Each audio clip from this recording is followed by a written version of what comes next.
Hi, welcome to Oh, the People You'll Meet. My name is Stephanie Richardson, and I am so glad that you joined us today.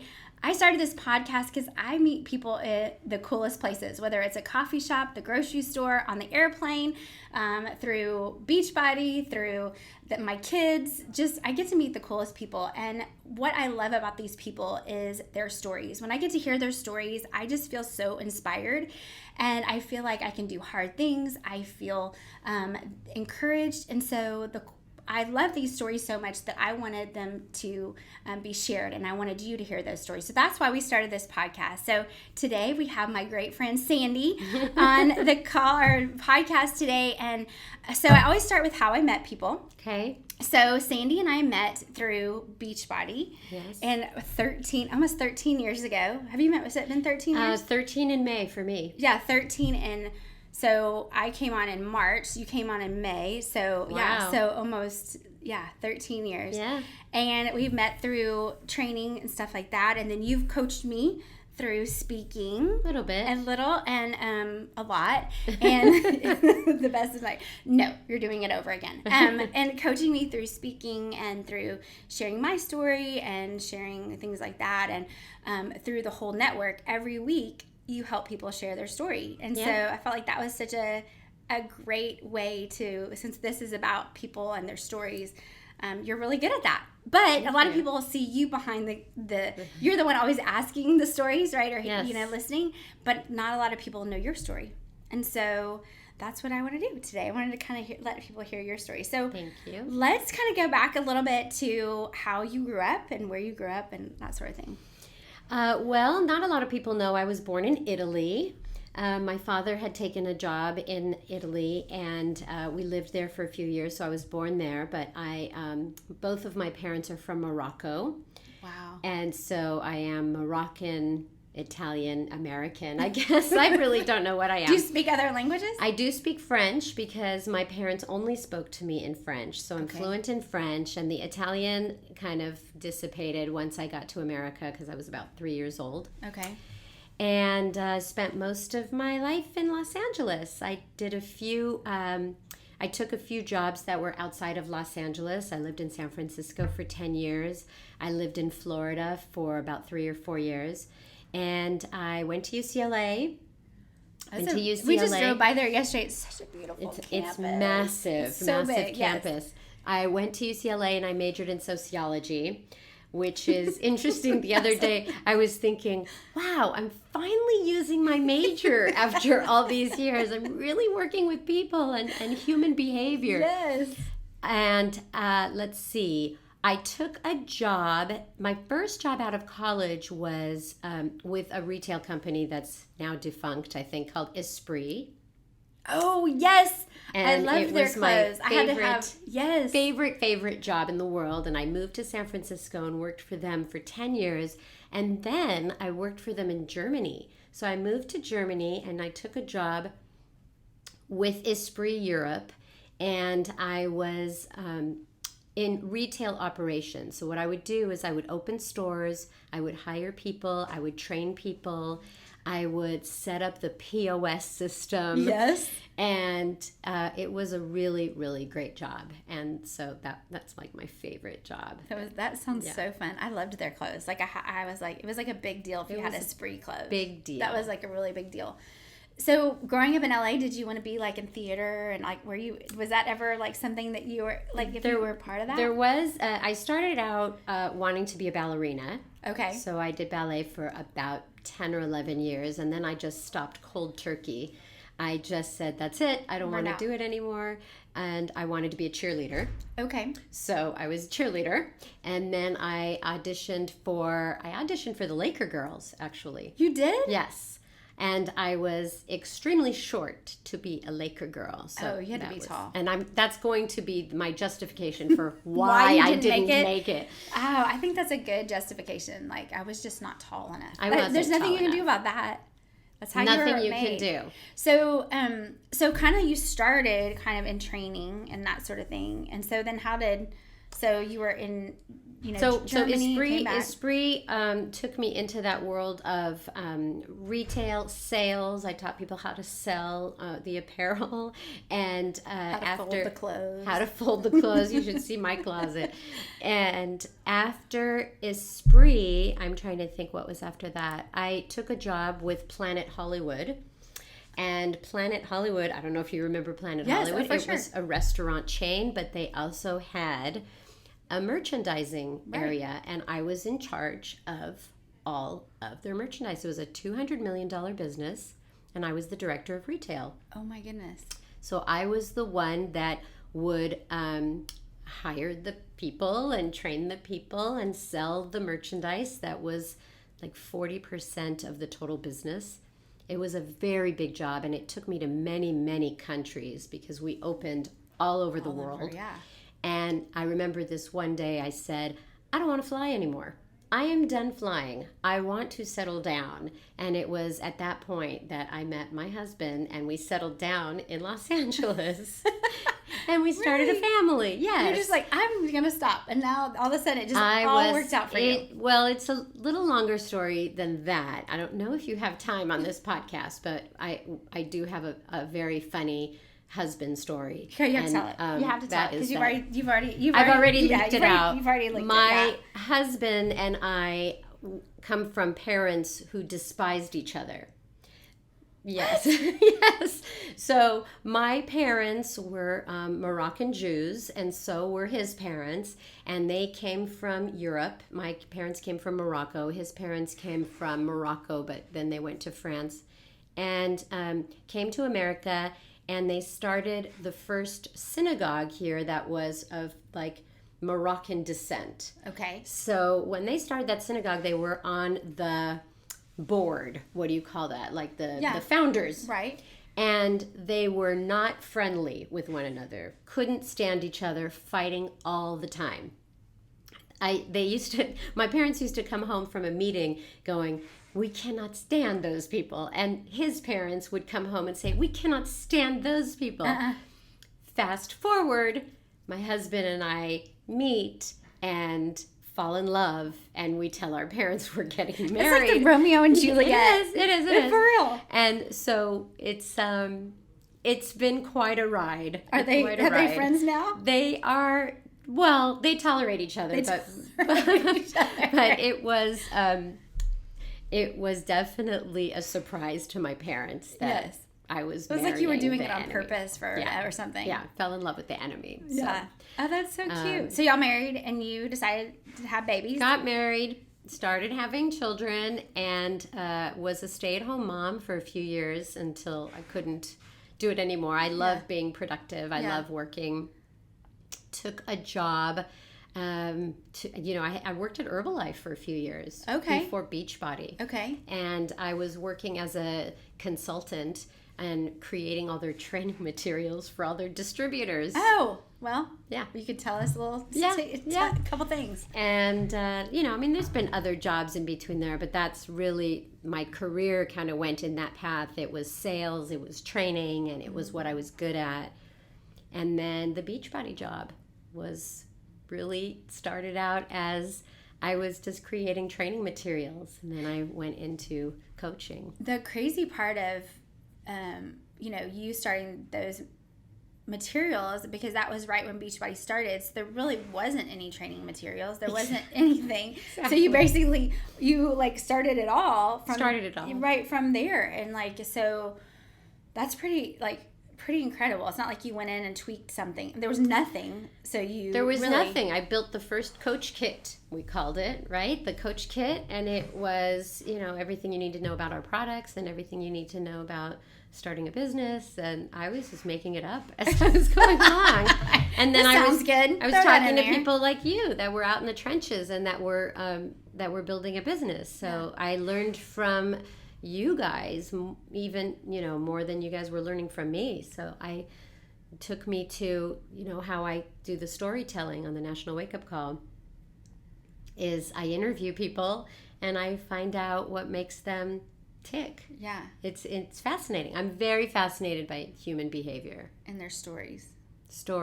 Overcoming challenges, and their will, their determination and will. It gives me drive. It does. Yeah. And so you've learned a lot over the years, and probably I have. a lot of failing forward in that situation because we didn't know what we were doing. You probably interviewed me and I was like, oh, this is what works. And then it didn't, maybe later or whatever. And so that was already... Things that worked years ago don't work now. Right. Things that worked last month don't work now. So, exactly. It was a lot of work in progress. We were a startup. Yeah. When I came here to Beachbody, it was a startup company. And so to be part of it, the building of it, the foundation of it, I know where all the bodies are buried, Yeah. I know where everything is. So it's like I'm this walking encyclopedia of facts about a company. But, years ago, I think, so I was doing this national wake-up call. 9 years. I've been doing this 9 call years. every week. So for those that don't know, Beachbody every Monday morning has a thing called National Wake Up Call. And we interview a different coach and kind of they share their story and then kind of what's working for them right at that time. And then they share their story kind of before Beachbody and now what it's like after Beachbody kind of. Is that what you would say? Exactly. I mean, it's a weekly motivational call. And I was the background person, just making sure that it was on the phone. That was the funny part is people would call in on the phone and the phone wouldn't work. The conference line. The conference line would crash because 500 people were on it. Now it's like 50,000 people and it's on Facebook Live. But I think what happened for me was a big growth for me because I was always the co-anchor, and the anchor left the company and they were kind of looking for a new anchor. And I was like, hello, I've been doing this, 8 years. I can probably do it. I can pull it off. And so they made me the lead host on it. And so I got to make my own changes to it. And I've been working on my interviewing skills. I mean, I listen to podcasts and I watch Oprah and Ellen and to see how to interview in a way that pulls the real essence out of people. And it's not just a question answer. It's really more conversational, more organic. Mm-hmm. So what might seem like a script is really just a way for me to understand better the human behavior. And I like what I do because every single week it's a different person. So they may be saying the exact same thing, like how to make an apple pie, right? But they make it totally different and they have a different take on it. And that's the part that keeps me going because it's different. And it's interesting. How do you get those stories out of people? Because obviously stories is really important. And so do you feel like people hold back on their stories? I always think people make excuses for their stories. Like, what have you learned? I don't think that people know they have a story. And I think that when you start talking to people and you keep digging, keep asking like you're doing right now, you find some gems. And they would not, like if you had just given them a piece of paper that says, please answer all these questions before we talk, they're just going to answer them very basic, what they think you want. But when you are in a conversation with somebody over the phone or over a Zoom call or something, you start to find commonalities and relationships and start building, and people become more comfortable and they trust you and they give you an answer that's a little bit more real. Instead of just like the cookie cutter answer. Yeah, like it's not a survey. You're not answering a survey. You're really just curiosity is the biggest thing. Yeah. I learned that from my father. He's curious about everything. He asks everybody everything and asks questions and yeah. Is he a people person? Yeah, he's incredible, and he's somebody that wherever he goes, I always tell people this. If you were at a restaurant or a store or something and somebody helps him, he's like, I'd like to speak with your manager. And they always get really, like, why? He goes, because you've been an incredible salesperson and I want them to know it. And he said to me one time, managers never get credit.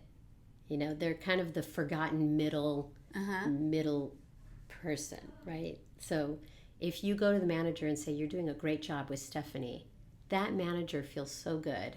And then that manager also goes back to Stephanie and says, you did a great job with him. Thank you. So he's very much into honoring that middle management. He thinks that that is something that will explode. And I know, very nice. So oh my gosh, I want to meet. He's 94, you said earlier. Yeah.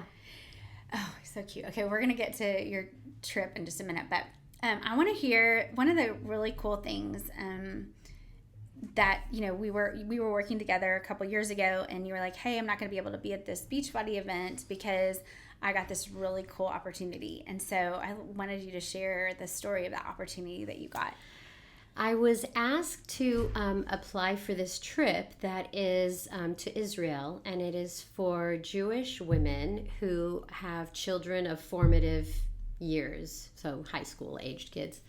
And it's called Birthright, and they do have the program for young, like 18-year-olds, but this was a Birthright for moms because they felt like there's a program for young teenagers, but the moms are kind of the forgotten generation, and they felt as though the learning that you would get and the community that you would get as moms, you would then go back and be an even better mother to your children and better educate them on Jewish traditions and philosophies. So I applied and I got in, and I went on a trip with 40 women for about 2 weeks, and it was all around Israel, and we learned about amazing things in Israel that you read about in Bible study and stuff like that.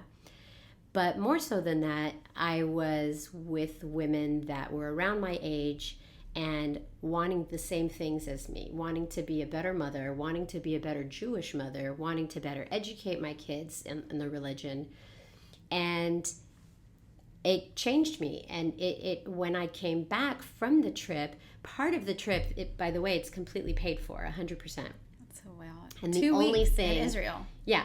That's crazy. Everything, hotel and food and everything. And the only thing that they ask is that you commit to a constant learning group.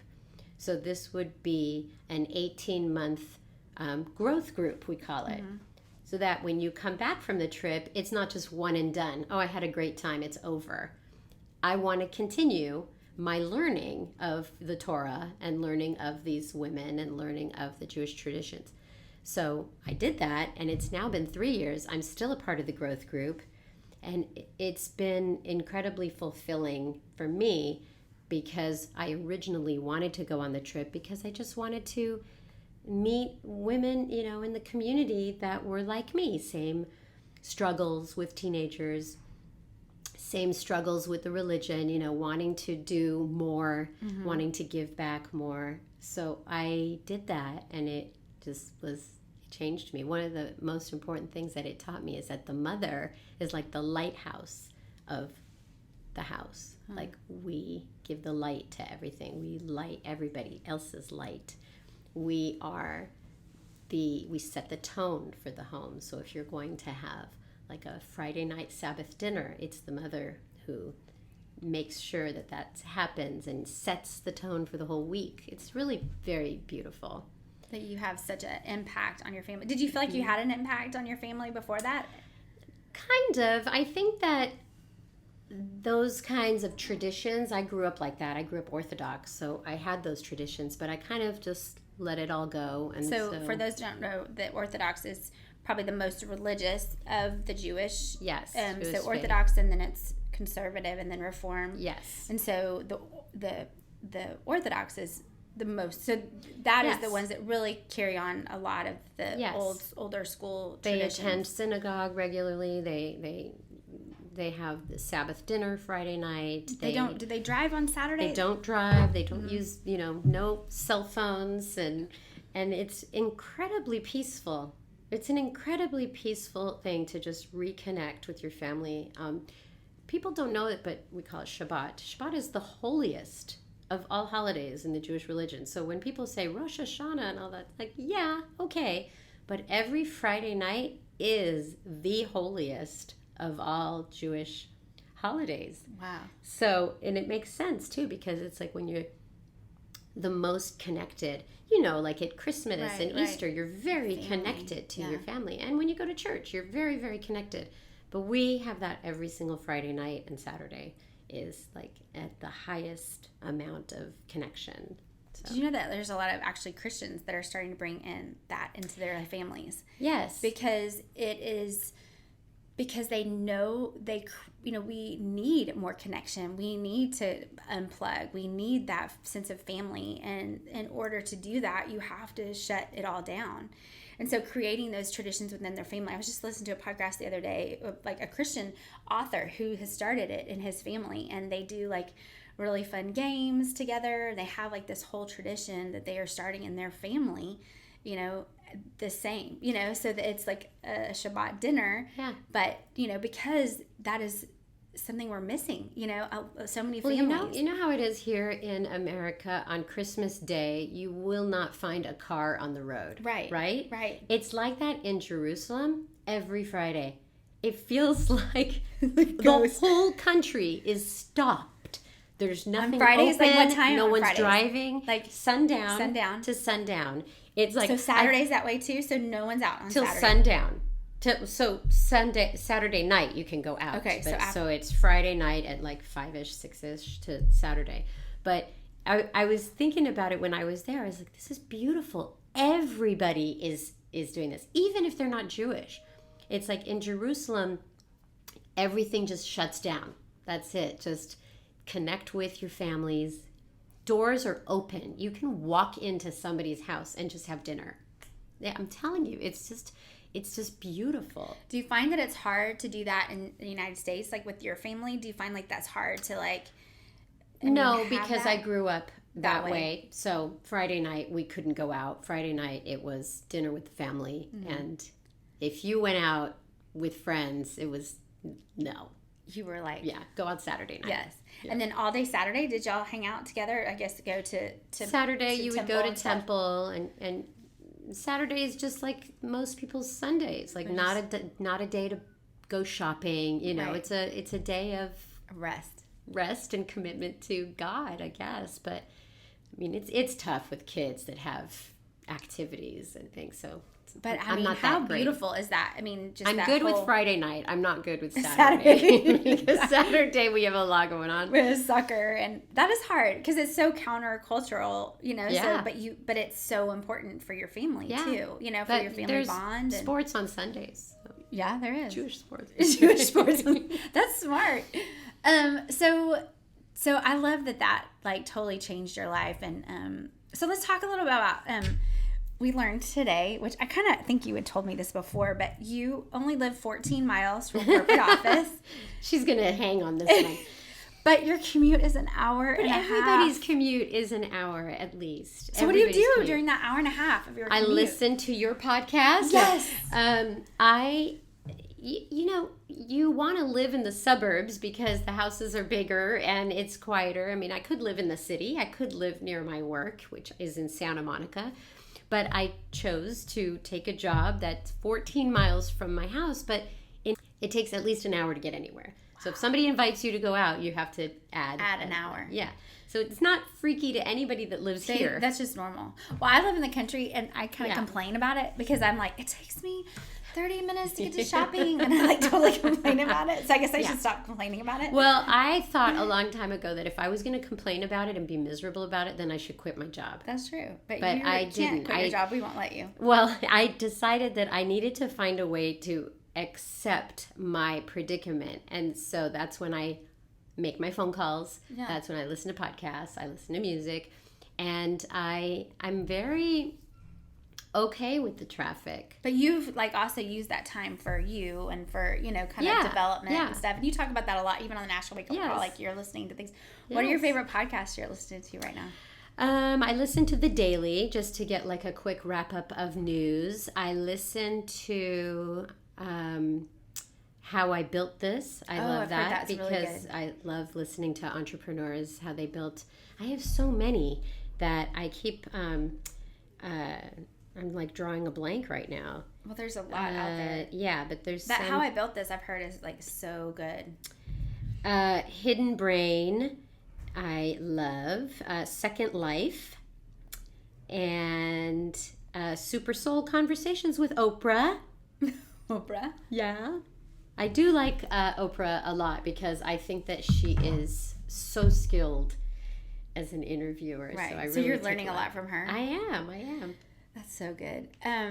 So tell me about how has it been raising kids with a career? Because you said you were a stay-at-home mom, and so then you went back to work. And so how did you kind of navigate that? I've really always liked working. Stay-at-home mom was really not for me, and I've even tried working from home. Not for me either. Really? Because someone asked, they were like, "Can she work from home?" And I was like, I don't even know if she works from home. But I think I like coming into the office because you collaborate with your coworkers, you work on projects, and at home I get distracted with laundry, dinner, all that, and there have been times when I've stayed at home. It's like, how do you get anything done when you have kids and you pick them up from school and stuff? So it was not for me to work from home. And how I've juggled it is I have a great husband, so he's a caterer, and most of his work is at night. Okay. So it's weekends, evenings. So we do have a division of responsibility. Right. I work all day. He can take the kids to school. He can pick them up. Oh, that's awesome. And then he's mostly weekends for catering or weeknights, but we've made it work, and it's because I have him. Right. Y'all kind of figured out how to do that as a team. I always think that you can't have two. I'm sure there are, but I always feel like there's got to have someone in the marriage that has some kind of flexibility if you're going to have kids, because when you both have 9 to 5 careers, it's really hard. And Beachbody has been really very flexible. I mean, I'm pretty autonomous. Yeah. And you don't get that with a new job. You get that with a job where they trust you and they know you've got this and they don't have to micromanage you. We were talking about that yesterday. We're wondering if businesses will start to go where it's like you don't have to check in, you just have to get your stuff done. Like it's not. I wonder if you don't punch a time clock it's anymore. not an 8 to 5. It's just get your stuff done, and then you're good. Yeah, I mean you definitely don't want to be micromanaged. Yeah. What do you think has been the most interesting thing? Is like hearing these stories from all these coaches. Like, what is it? I mean, what do you think is the most interesting part of that? I would say resilience. I think that people who have experienced tragic life events, either with illness or loss or bankruptcy or anything. I mean, the fact that they're able to pick up the pieces and continue on is very, very impressive. I think about when I first had a baby. Never in my life would I be on social media with a new baby. I didn't even take the baby out for 3 months. The doctor said, don't do that. Yes. So I just think so much has changed, and people are just like bounce right back up. They have a kid, and like they go to our big convention, the summit, 20,000 people with their baby that was just born yesterday. So I think that surprises me, and it also inspires me. What else do I like about about stories of interviewing people? That's a really good question. Yeah. It makes me really enjoy what I do because everybody has a different approach to life. Yeah. Just depending on their upbringing, depending on their age.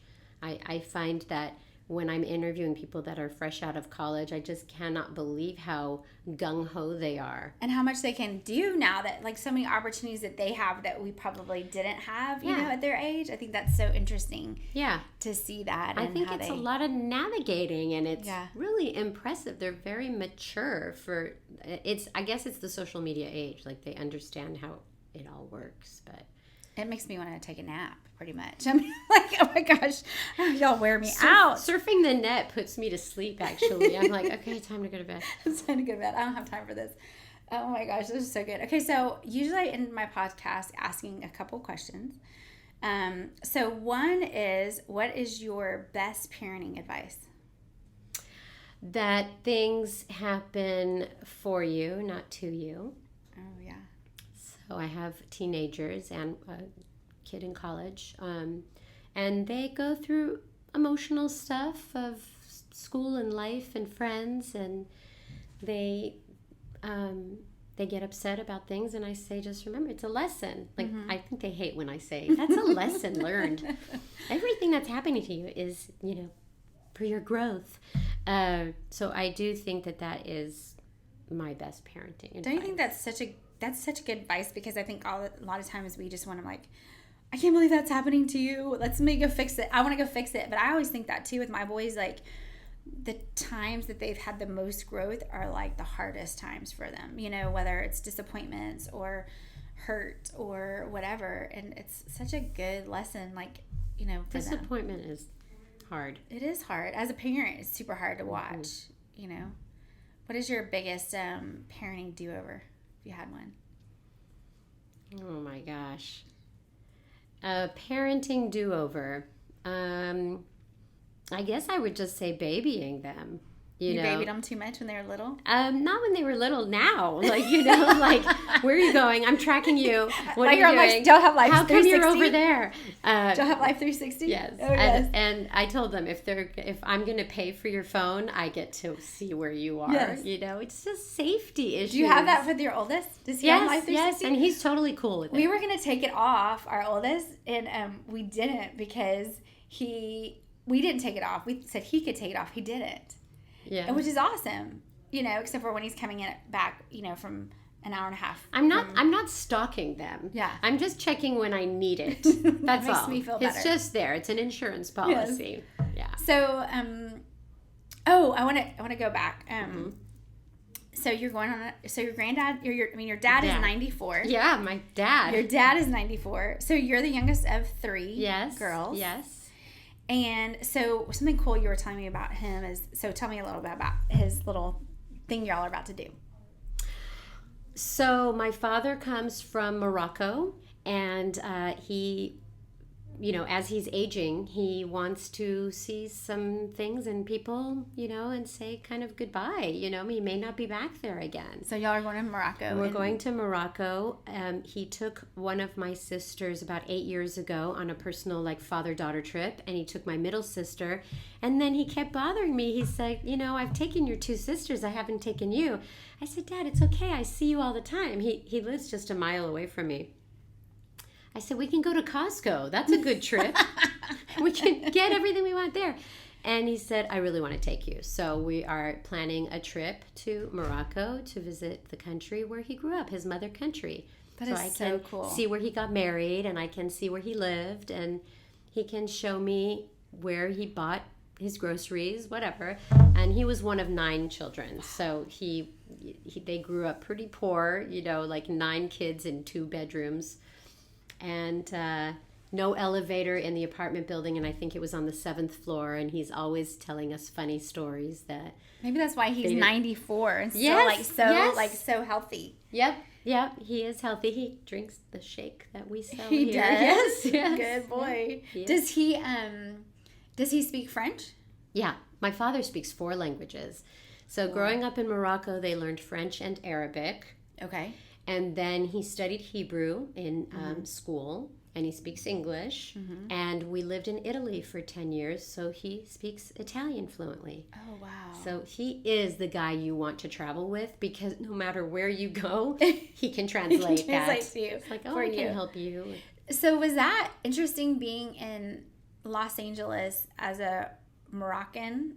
Was that different? Or, because you're like an immigrant family, right? Was that, did you notice that, or not? No? I think what I noticed growing up, my parents didn't speak any English. So when my friends would come over to the house, they were like, your parents don't speak any English. And they didn't know that about you until they came over to your house? Yeah. And I refused to speak in French to my parents because I didn't want my friends to think I was weird. Yes. And also my mother would make all these funky dishes like liver or brain or something. And my friends would go, what is that, a tongue sandwich? I was like, yeah, it's really good. But yeah, they were immigrants and they didn't speak the language. So it was odd at first, but when you grow up that way, you don't really, I wasn't ostracized or anything. Right, but it was just different. And so how did they learn the language? Or does he still speak French? My father's pretty fluent in English. My mother never really took to being fluent in English, so she stayed speaking French the whole time. But I did want to say that Los Angeles has almost the same weather as Morocco. Oh, really? Yes. So when they came to America, they wanted to go somewhere that was warm and it's like almost same equator, like where the equator is. So did they find like a community, like a kind of a Moroccan Jewish community? I mean, I'm guessing so, because they had that. Because then they built the synagogue. But there was other Moroccan. There were other Moroccan Jews who came and from. So it kind of was like they kind of found like an area. They it was found like kind each of an area. other. Yeah. And they decided, hey, you know what? Let's build a synagogue like we had in Morocco. And so they did that, and that's when they met my husband's parents that they love so much. That they love so much. Oh my goodness! Did they? So I guess they cooked Moroccan food as well too. Yes. So do you cook Moroccan food? I do. Even though my husband is a caterer, he cooks every night, but he cooks mostly American food. I think if it's Moroccan food, I have. Oh yeah, because he's Moroccan too. So yeah. He knows how to cook Moroccan as well. So he cooks just like American food, but like, what is your favorite Moroccan dish? Probably couscous. But the real way couscous is done, not the box with water. Like this is like a 2-hour steaming session, and then you put vegetables all over it, and you can eat it with cinnamon and sugar. But couscous is supposed to be fluffy and airy and yummy, and it has cinnamon and sugar on it. Well, you can eat it that way. Oh, like is it it's dessert? Steamed and hot. No, it's like dinner. That's how they make it. That's how they make it in those big, they call them a tagine. And then what are other things that I like? Lots of cumin. A lot of dishes have cumin in it, and paprika. Just all those Mediterranean flavors is yummy. So good. Okay, I'm gonna have to try it. I'm gonna try Moroccan food. What is your favorite workout? From here, from Beachbody? Yes. Well, I do have a favorite. It's an oldie but a goodie, Power 90, which was our first program ever. And then P90X was an old favorite. But I think now I'm loving the nutritional programs. Right. Both of them. Yeah. That's awesome. Yeah. I do too. I love them. Okay. Well, you were so sweet to share your story, and now I get to try Moroccan food. I cannot wait. Moroccan food. And you need a trip to Israel. I do. I really do. In fact, my son's graduating this next year, and so that was on our docket for next fall. And there was a trip, and I said, Jeffrey, we're going to go on this trip with some people we know, and it's leadership weekend. Oh. They're gone during leadership, so I can't go. But can you just do a couple days of that leadership? And then maybe. No, it's like during that whole week. So, but it's worth it. I mean, like especially Jerusalem, it's like, it's not just Jews. It's Christianity, Muslim, Jewish. There are so many faiths that come together. It's so powerful. It's an incredible trip. The Dead Sea. I cannot. I mean, it's just beautiful, and learning about the culture makes you think differently about your faith, the country. Yeah, that's awesome. Can't wait to go. Okay, thank you so much. So glad you came here. I'm so glad I got to see you. Thank you.